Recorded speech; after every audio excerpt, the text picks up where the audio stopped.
Her text arrived with the soft vibration of a lie. Late at work, love you.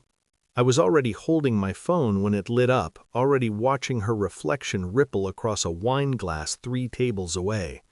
The restaurant hummed with low jazz and cutlery murmurs.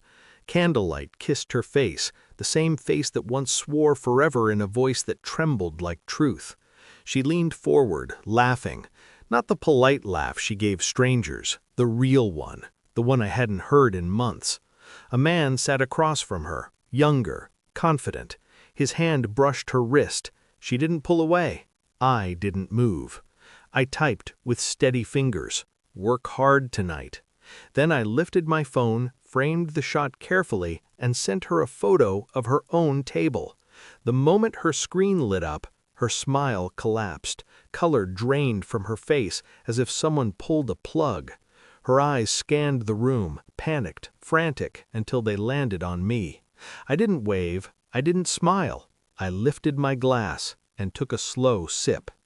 She had always been good at lying, not because she was clever, but because she believed she deserved to. Years ago, she learned that men forgive beauty faster than they forgive truth, and I had forgiven so much that silence became our native language. She came home late that night, didn't mention the dinner, didn't mention the man, only complained about traffic and exhaustion. I listened. I always listened. I studied the way she avoided my eyes, the way her phone never left her palm anymore, the way affection had become a transaction, timed, mechanical, hollow. But this wasn't just about infidelity. It never is. It was about entitlement.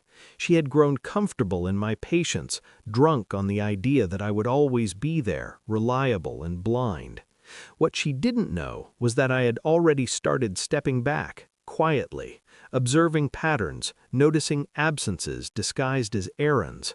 I watched the receipts pile up, dinners for 2 I never attended, hotel bookings near her client meetings, a new perfume she wore only on Tuesdays.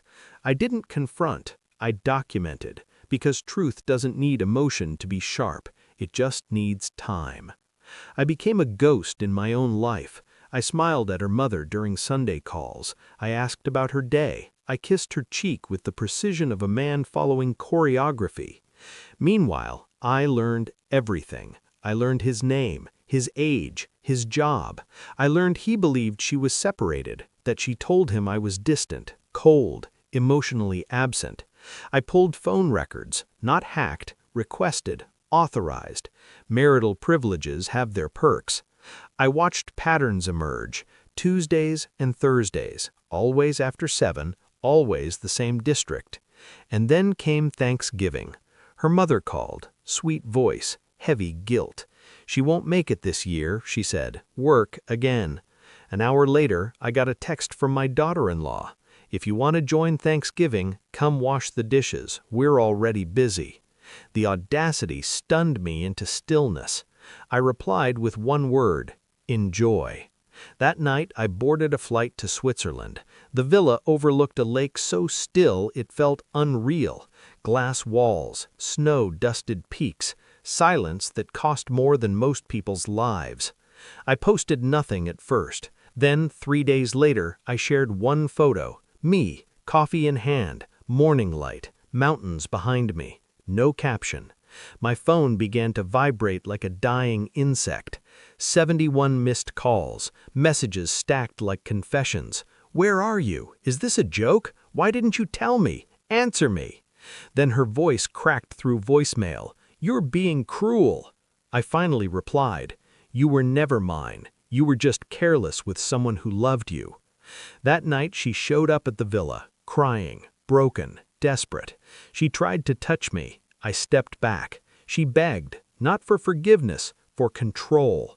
She admitted everything, the affair, the lies, the thrill of being wanted. I let her talk. Then I placed my phone on the table. A folder opened, screenshots, dates, messages, her words preserved like insects in amber. She collapsed into the chair. I didn't think you'd find out, she whispered. I nodded. That's the point. She cried harder, said my name like it was a lifeline. I stood. You mistook my silence for weakness, I said calmly. It was patience. I told her the house was sold, accounts separated, lawyers notified. I told her I had already moved on, not to another woman, to myself. She reached for me again. I walked away. People think revenge needs rage. It doesn't. It needs clarity. I don't hate her. Hate requires intimacy. I feel clean, empty in the way a room feels after a storm is finally passed. Sometimes I think about that moment in the restaurant, her face draining of color, the truth catching up to her, and I smile.